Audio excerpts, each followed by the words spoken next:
시청자 여러분 안녕하십니까? VOA 모닝뉴스 시작합니다. 토니 블링컨 미국 국무장관은 재무부의 추가 대북 제재에 대해 북한의 탄도미사일과 대량 살상 무기 개발에 대응한 조치라고 밝혔습니다. 유엔 회원국 모두 안보리 결의를 완전히 이행할 것도 촉구했습니다. 첫 소식 조은정 기자가 보도합니다. 토니 블링컨 국무장관은 27일 성명을 내고 재무부가 발표한 추가 대북 제재 조치의 배경을 설명하면서 북한의 연이은 탄도미사일 발사를 규탄했습니다. 블링컨 장관은 북한이 올해 6차례의 대륙간 탄도미사일 발사를 포함해 긴장을 고조시키는 일련의 탄도미사일 발사들에 나섰다며 이는 유엔 안보리 결의에 대한 노골적인 위반이자 영내 안정과 국제 평화와 안보에 대한 심각한 위협이라고 지적했습니다. 그러면서 미국이 27일 고려항공 무역회사와 북한 제2자연과학원 산하기관 소속 정용남, 러시아 스푸트니크 은행, 러시아 극동은행을 제재 대상에 추가했다고 밝혔습니다. 이어 이 같은 조치는 북한이 여러 유엔 안보리 결의를 위반하며 대량 살상 무기와 탄도미사일 프로그램을 계속 개발하는 데 따른 대응 조치라면서 이들의 미국 내 자산은 동결되고 미국인들과의 거래도 금지된다고 밝혔습니다. 블링컨 장관은 이어 북한의 불안정을 초래하는 활동이 제기하는 위협에 대응하고 한반도의 완전한 비핵화라는 우리의 공동 목표를 진전시키기 위해 동맹과 파트너들과 계속해서 긴밀히 조율하고 있다고 밝혔습니다. 또 미국은 여전히 외교에 전념하고 있다며 북한은 대화에 관여할 것을 촉구했습니다. 동시에 미국은 모든 유엔 회원국들이 유엔 안전보장 이사회의 대북 결의안들을 완전히 이행해 북한의 불법 대량 살상 무기와 탄도미사일 프로그램 진전 능력을 제한할 것을 촉구한다고 밝혔습니다. 이런 가운데 미국 국방부의 존 커비 대변인은 27일 정례 브리핑에서 중국과 러시아로 인해 대북 제재가 효과적으로 작동하지 않는 상황에서 군사적 방법으로 대북 억지력을 강화할 시급성을 느끼고 있느냐는 질문에 북한이 계속 미사일을 시험 발사하고 한반도에서 불안정을 야기한다면 군사적 관점에서 적절한 대응을 하기 위한 방안을 찾을 것이라고 밝혔습니다.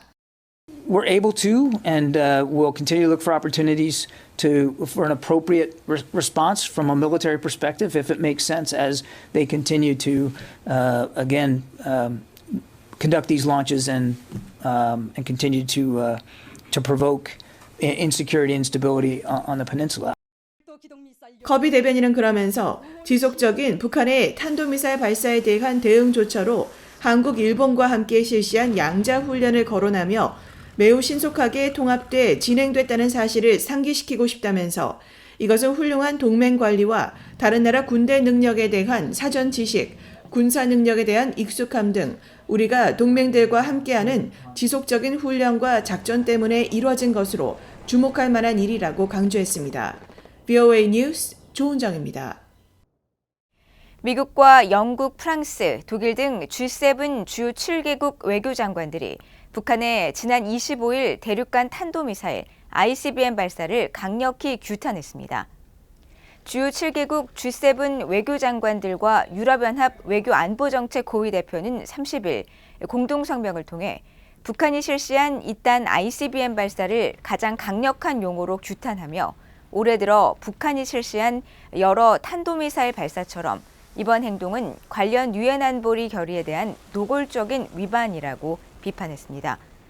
성명은 또 지난해 실시된 탄도미사일 시험을 기반으로 모든 범위에 걸친 전례 없는 일련의 탄도미사일 시험을 매우 우려한다고 밝혔습니다.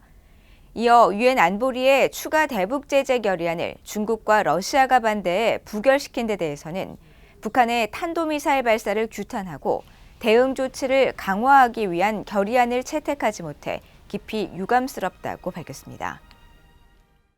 중국과 러시아가 최근 안보리에 상정된 새 대북 결의안 표결에서 거부권을 행사한 것과 관련해 유엔 총회 본회의가 소집됩니다.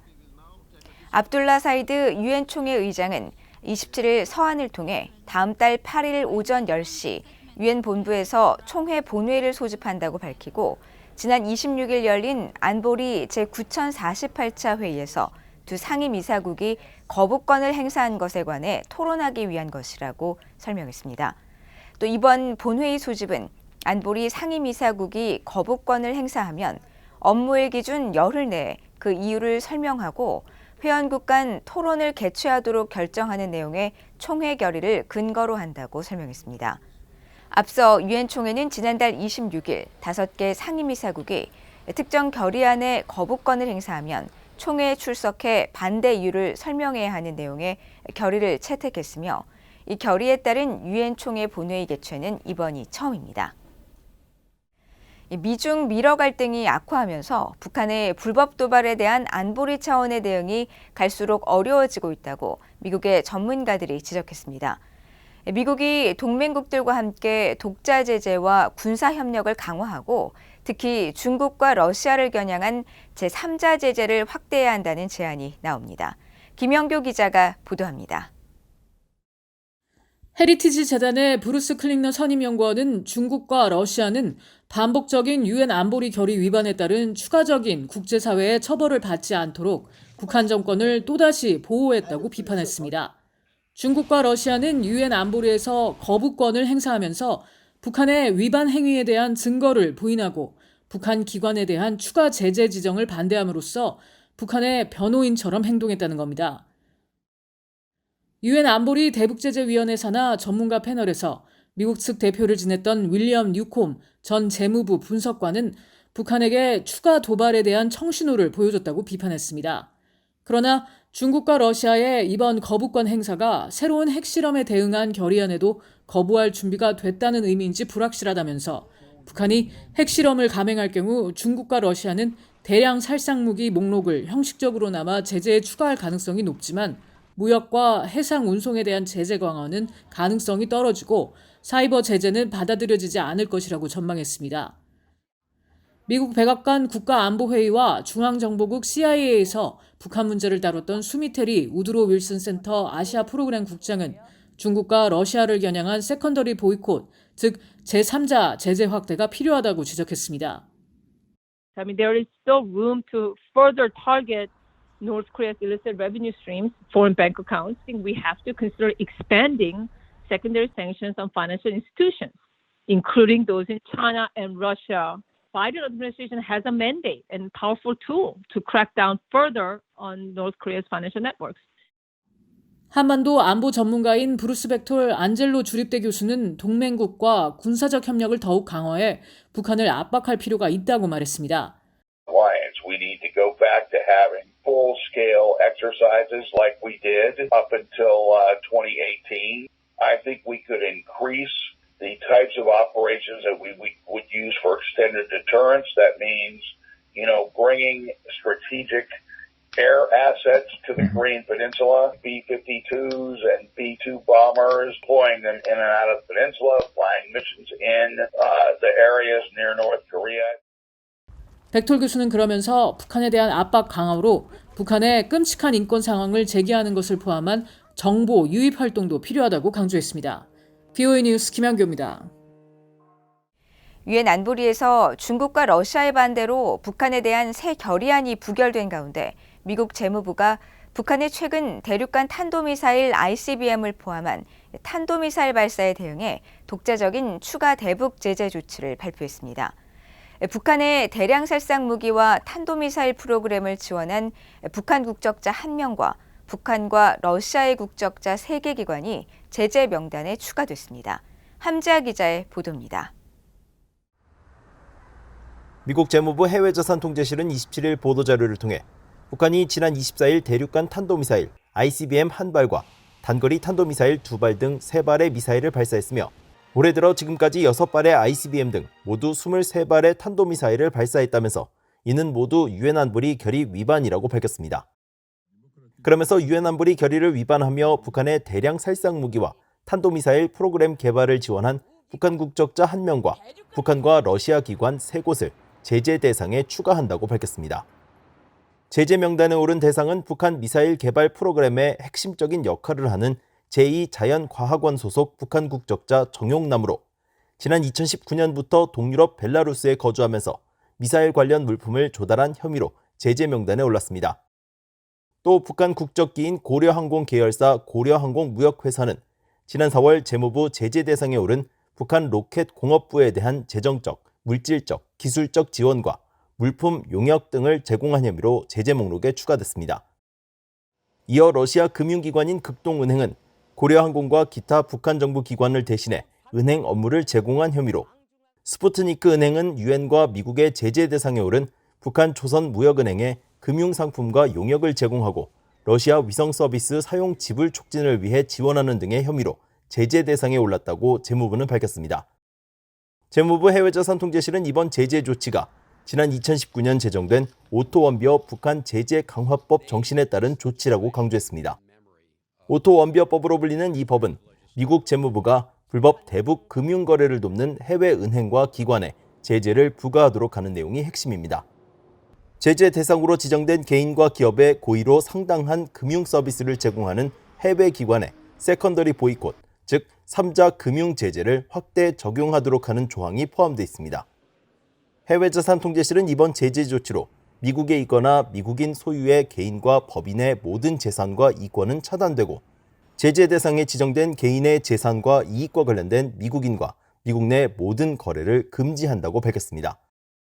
브라이언 넬슨 재무부 테러 금융범죄 담당 차관은 이날 보도자료를 통해 이번 제재 조치는 북한의 대량 살상 무기와 탄도미사일 프로그램을 지원하거나 금융 서비스를 제공한 개인과 기관을 목표로 한 것이라면서 미국은 북한이 외교적 길로 돌아와 대량 살상 무기와 탄도미사일 추구를 포기할 것을 촉구하며 기존 제재를 계속 이행하고 집행할 것이라고 강조했습니다. 앞서 미국 정부는 지난 1월 북한의 탄도미사일 발사에 대응해 북한 국적자 6명과 러시아인 1명, 러시아 회사 1곳을 제재했으며 3월 11일에는 북한의 탄도미사일 개발을 지원한 러시아인 2명과 러시아 회사 3곳을, 또 북한의 ICBM 발사 직후인 같은 달 24일에는 국무부가 러시아와 북한에 있는 5개 개인과 기관에 대해 제재를 발표했습니다. VOA 뉴스 함자입니다. 한국 정부는 북한의 고조된 핵미사일 위협에 대응하려면 독자적인 억제력을 획기적으로 강화해야 한다는 지적이 나왔습니다. 한국통일연구원의 정성윤 연구위원은 30일 윤석열 정부의 북한 비핵화 정책 보고서를 통해 지난 21일 한미 정상회담에서 전략자산 적시전개와 연합훈련 확대 합의는 억제력 강화에 기여할 것이라고 평가하고, 다만 이런 정상회담 성과에도 불구하고 윤석열 정부는 엄중한 북핵 위협을 고려해 더 강력하고 촘촘한 억제력 확보를 지속적으로 고민해야 한다면서 한국의 독자적 대북 억제력의 강화와 미국의 추가 확장 억제력 강화 조치가 필요하다고 강조했습니다. 그러면서 이를 위해 한정된 자원을 미사일 방어와 공군력 증강에 집중할 필요가 있다면서 한국형 미사일 방어 체계 조기 구축과 킬체인 능력 강화를 비롯해 한국형 원자력 잠수함 확보를 확장 억제 전략 협의체와 한미 통합 국방 협의체를 통해 협의하는 방안을 고려해야 한다고 제언했습니다. 이상으로 VOA 모닝 뉴스를 모두 마칩니다. 시청해주신 여러분 고맙습니다.